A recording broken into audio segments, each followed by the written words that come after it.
Assalamualaikum warahmatullahi wabarakatuh. Bertemu lagi bersama saya Ronsi Wijaya dan hari ini kita akan belajar tentang konsep rating ya. Nah, ini dia. Ya, semoga sudah terlihat rating untuk mata kuliah pemasaran program TV dan radio. Oke, jadi ini adalah kalau teman-teman mau nyobain, ini ada aplikasi menarik yang bisa mendengarkan radio di seluruh dunia. Nah, sekarang kita lihat manajemen rating di balik radio-radio ini. Oke, jadi ini adalah stasiun penyiaran, baik TV ataupun radio, yang menyediakan program untuk audiensnya, bagi para pendengar atau penontonnya. Nah, hal pertama yang teman-teman harus ketahui adalah berapa sih jumlah audiens kalian, berapa jumlah penontonnya, dan berapa jumlah pendengarnya, yang potensial ada berapa. Terus kemudian yang kedua, siapa mereka? Terus kenapa mereka mendengarkan program kalian? Itu harus tahu. Nah ini ya. Jadi siapa ini biasanya kita akan bedah dari sisi demografis atau ciri-ciri fisiknya. Jadi di sini tuh bisa apa namanya bikin program jalan-jalan, kemudian mengeksplor hal-hal baru di setiap kota, demografisnya di, di, di apa namanya ditujukan untuk eh,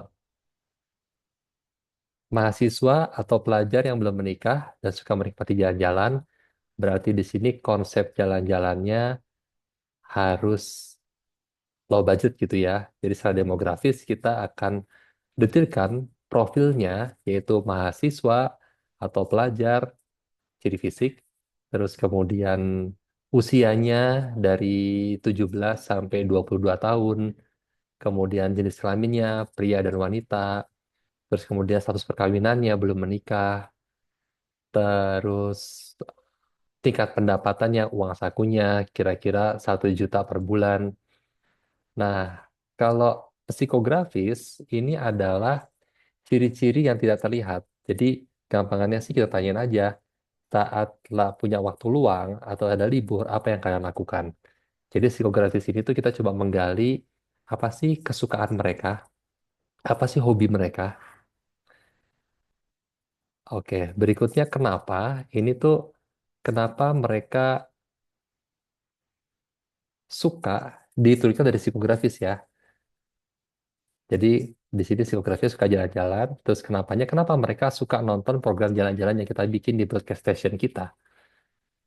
Ini kebutuhan mereka. Jadi di sini informasi-informasi detail apa sih yang mereka butuhkan? Lebih ke what to say ya. Kalau want, keinginan itu konsep programnya kayak gimana sih yang mereka suka? Apakah mereka suka konsep programnya itu yang eh, jalan-jalan versi vlog gitu ya? Atau sukanya yang lebih rapi, ada announcernya, kemudian mewawancara narasumber si pemilik cottage misalnya. Jadi konsepnya kayak apa namanya in-depth, eh kayak jurnalis, kok in-depth sih, in-depth news, atau kayak feature news gitu ya. Nah kemudian ini nih, setelah kita punya data-data yang detail terkait demografis, profil target audiens secara fisik, psikografis, posik, profil target audiens secara kesukaan apa yang mereka sering lakukan, kemudian kebutuhan dan keinginan mereka, kenapa sih mereka suka sama program yang kita bikin, kita cocokin. Apakah mereka cocok sama brand yang pertama, brand kedua, brand ketiga, atau brand keempat. Jadi di sini brand ini itu perlu juga berkomunikasi dengan target audiens. Tinggal kita cari yang tepat. Misalnya nih suka jalan-jalan. Brand yang berkaitan sama jalan-jalan ada Eiger, ada apa namanya Traveloka, Multicat, ada juga maskapai penerbangan Garuda Garuda Indonesia atau Lion Air gitu ya. Dan yang keempat ada eh, brand koper misalnya. Nah ini kita ceknya, oh ternyata karena kita anak muda semua, lebih baik yang pakai ransel, terus berangkat kemana-mananya pakai kendaraan sendiri nih. Berarti cocoknya cuma Eger doang. Karena mereka tidak beli tiket, mereka tidak naik pesawat, dan mereka tidak pakai koper.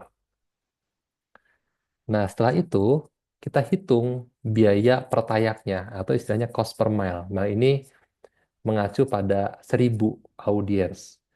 Jadi di sini cost per mile-nya, cara menghitungnya adalah harga iklan dibagi dengan estimasi audiensnya per 1.000. Jadi misalnya harga iklannya kalian Rp2.000. Terus estimasi penontonnya ada 2.000 orang. Berarti cost per mile-nya adalah Rp1. Di sini makin kecil, makin efisien. Jadi kalau harga iklannya misalnya Rp2 juta, penontonnya hanya ada 2.000 juga. Berarti cost per mile-nya kan Rp1.000. Itu tidak efisien bagi pemasar.